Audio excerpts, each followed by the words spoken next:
Jen, papasok ka na ba? Opo, tita. Papasok na din po ako niyan. Kumain ka muna sana para may laman yung tiyan mo. Hindi na po, tita. Baka po kasi mahuli na po ako sa pagpasok. Traffic po kasi ngayon. Magbaon ka na lang ng tinapay para may laman yung tiyan mo. Mahirap kasing gumana ang utak pag walang laman ng tiyan. Si tita talaga. Sige na nga po.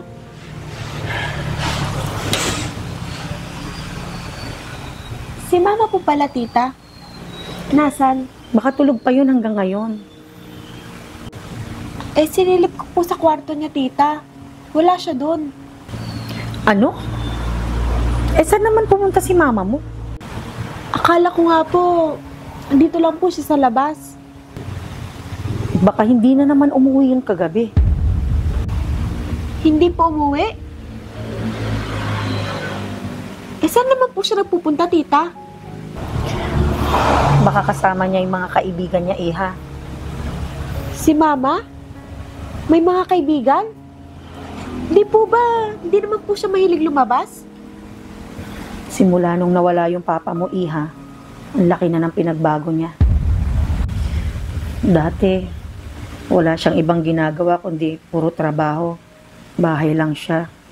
Pero ngayon, naku, paano po to, tita?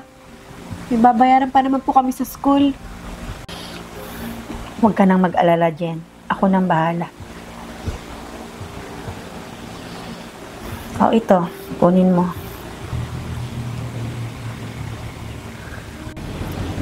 Sige na, kunin mo na, Jen. Naku, nakakahiya naman po, tita. Jen, huwag ka nang mahiya. Hindi ka na iba sa akin. Parang anak na rin kita. Hindi talaga babagay sa itsura ng motor mo yung gulong mo. Pag yan ay marumi, maputla at naninilaw. Pero mabuti na lang at mayroong ganitong product na kayang ibalik ang dating itsura ng gulong. Ito ang GR4 Tire Black, ang sikreto sa makintab at protektadong gulong. Madali lang gamitin ito. Mag-apply lang ng kaunting tire black sa sponge. Ipahay dito sa maduming gulong at pagkatapos niyan ay makikita mo na kagad ang resulta. Malilinisan na ang maduming gulong ng motor mo. Kita mo naman yung pagkakaiba. Kanina ang dumi at sobrang putla. Pero ngayon, mukhang bago na. Kaya kung gusto mong magmukhang bago yung gulong mo, ilalagay ko na yung link dyan para mabili mo na. Maraming salamat po, tita. Wala yon. Basta mag-aral kang mabuti, ha? At sana, magsasama ang loob mo sa mama mo. Opo, tita. Naintindihan ko po si mama kung bakit siya nagkakaganon. Salamat naman, Iha, kung ganon. Sige po, tita. Alis na po ako. Sige, mag-iingat ka, ha? Opo, tita.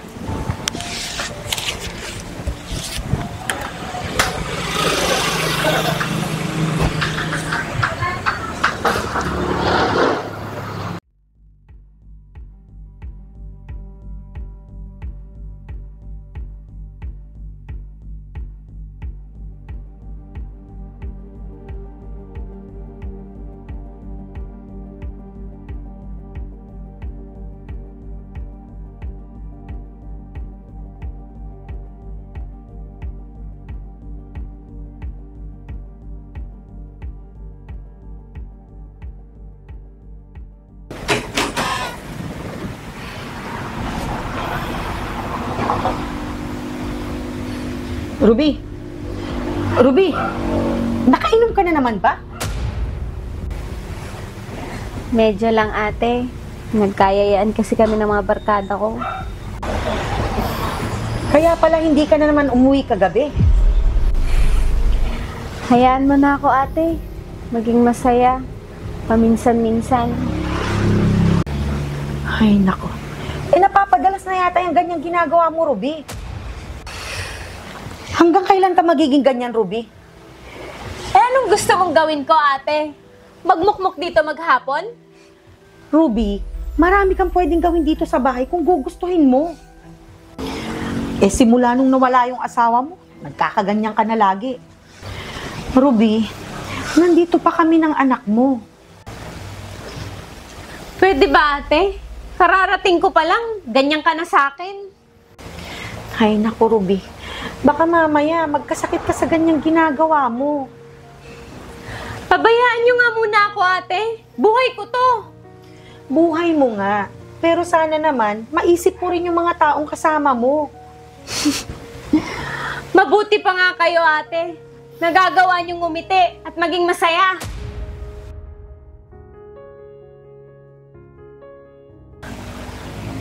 Ako ba, sa tingin niyo, kahit nakangiti ako, masaya pa ba ako?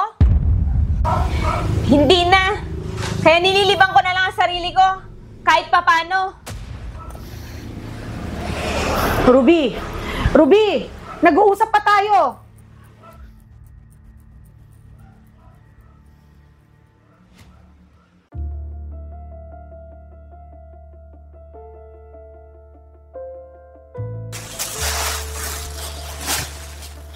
Tulog na tulog pa talaga tong taong to. Anong oras na? Di pa siya kumakain.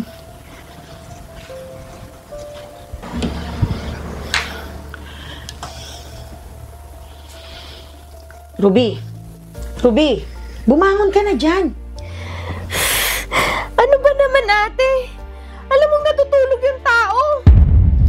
Anong oras na?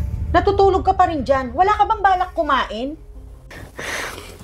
Hayaan mo muna ako, ate. Inaantok pa ako. Hayaan mo muna ako magpahinga. Sa lagay na yan, wala ka pang pahinga? Eh halos wala ka ng ibang ginawa kundi magkulong dito sa kwarto mo. Ate naman, ang ingay-ingay mo. Ruby, ilang buwan na ang nakalipas simula nung nawala yung asawa mo. Hanggang kailan ka magiging ganyan? Bakit ba, ate? Hindi niyo ako maintindihan. At kami pa talaga ngayon ang hindi makaintindi? Hindi mo alam kung anong nararamdaman ko, ate. Kaya madali lang sa'yo, sabihin yan.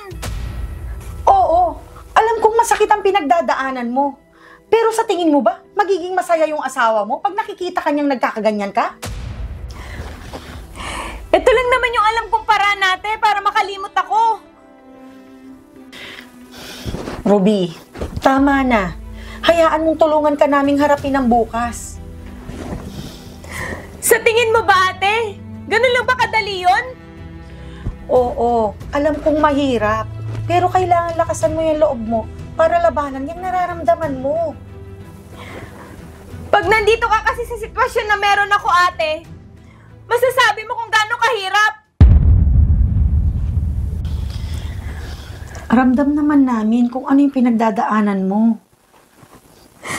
Sana ako na lang, ate. Hindi yung asawa ko. Hindi mo ba alam kung anong halaga ng isang ina? Mas kailangan ka ng anak mo ngayon. Kung nawalan ka ng asawa, nawalan rin siya ng ama. Hindi ko alam, ate, kung saan ako magsisimula. Pilitin mong magsimula sa sarili mo.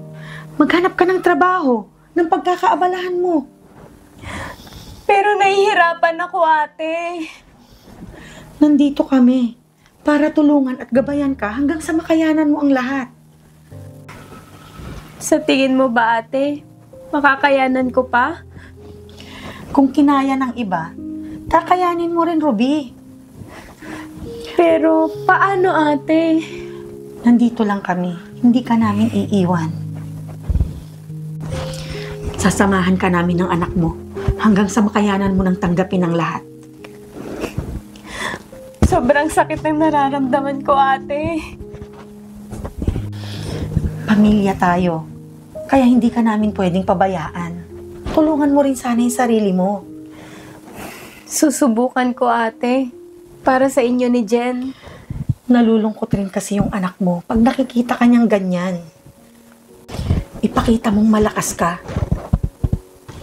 Iparamdam mong mahal mo yung anak mo kahit na may pinagdadaanan ka. Salamat sa mga pangaral mo sa akin, ate. Kapatid kita, kaya ayokong nakikita kitang ganyan. Maraming salamat talaga, ate.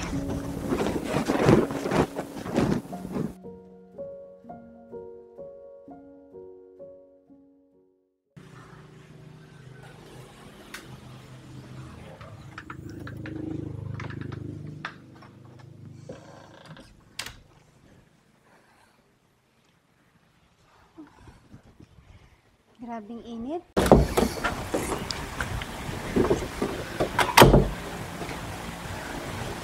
Ma, ano po? Kawaan ka ng Diyos, anak. Kararating niyo lang po ba, Ma? Oo, anak. Nakakapagod. Ganito yata talaga pag nagkakaedad na. Naku, bata pa po kayo, Ma. Ikaw talaga, anak. Binobola mo pa ako. Hindi nagsasabi po kaya ako ng totoo. Anak, Ano po yun, Ma? pasensya na kayo sa akin noon. Nung panahon na sumuko ako. Kalimutan na po natin yun, Ma.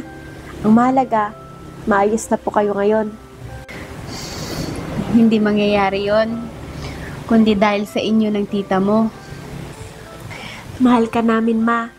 Kaya ginawa lang namin ang dapat para matulungan ka. Mabuti na lang talaga.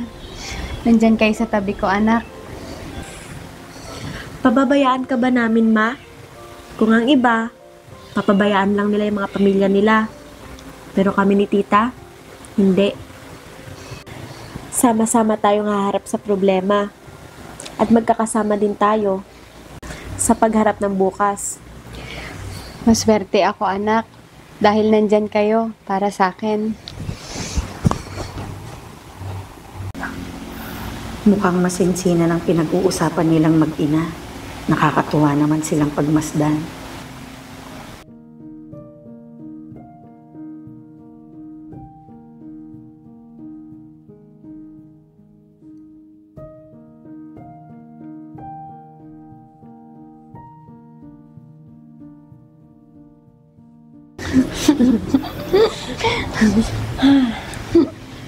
Ruby, Jen, mukhang masaya yung pinag-uusapan nyo Ito kasing si Jen, ate.